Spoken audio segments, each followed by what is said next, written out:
आज हम बात करेंगे कि गले के पिछले हिस्से में बलगम का रहना, बार बार खांसने की ज़रूरत का महसूस करना और ख़राश का महसूस करना। हम ये जानेंगे कि ये होता किस वजह से है, कौन से ऐसे वायरसेस हैं या बैक्टीरिया हैं जो ये बीमारियां करा रहे होते हैं और कौन से ऐसे इक़दामात हैं जो इसको बेहतर करते हैं और कौन से ऐसे वर्स करते हैं। देखिए, यूजुअली जो ये मसला है कि जिसमें गले में कोई चीज़ गिरती रहती है, आपको ऐसा महसूस होना, ये आपके साइनसेस में फंगस या बैक्टीरिया की मौजूदगी की वजह से हो सकता है। अब जब आप इस मसले में आप एंटीबायोटिक्स लेते हैं तो वो एंटीबायोटिक्स इस मसले को बेहतर करने के बजाय इसको वर्स कर देते हैं। एंटीबायोटिक्स जाके आपके जिस्म में मौजूद गुड बैक्टीरिया को मार देते हैं।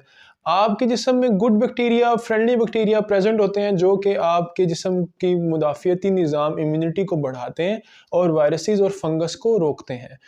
यूजुअली जो बीमारी है जिसमें गले में खराश का रहना और बार बार कतरों का गिरते रहना, ड्रॉप्स का, जिसे हम पोस्ट नेजल ड्रिप कहते हैं, ये साइनसेस में फंगस या बैड बैक्टीरिया की मौजूदगी से होता है। पहली जो इसकी वजह है वो है गर्ड, जिसे हम गैस्ट्रोएसोफेजियल रिफ्लक्स डिसऑर्डर कहते हैं। उसमें क्या होता है कि जो आप खाना खाते हैं वो आपके स्टमक में जाके जब वो डाइजेस्ट होता है तो एसिड रिफ्लक्स करता है। ऐसे आपकी खुराक वाली नाली में आ जाता है। जब वो आपकी खुराक वाली नाली में आ जाता है तो वहाँ से वो ट्रेवल करके आपके गले तक आ जाता है।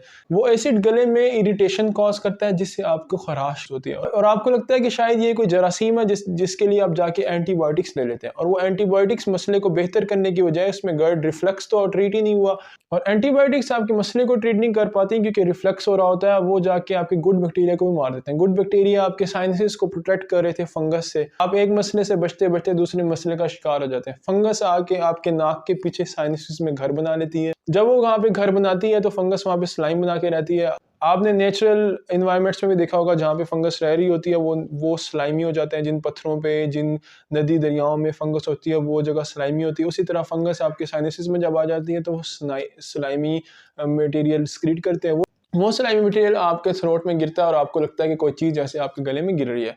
तो ये मसला था बेसिकली रिफ्लक्स का। आपने एंटीबायोटिक्स नहीं, एंटीबायोटिक्स ने मसले को दोगुना कर दिया। दूसरी वजह है पोल्यूशन के, आबो हवा में स्मोक का होना, स्मोक का एक्सपोजर होना, कोई डस्ट एलर्जीज होना। आपको यूजुअली एलर्जीज की वजह से ऐसा महसूस हो सकता है कि आपको खराश हो रही है, खुश खांसी महसूस हो रही है।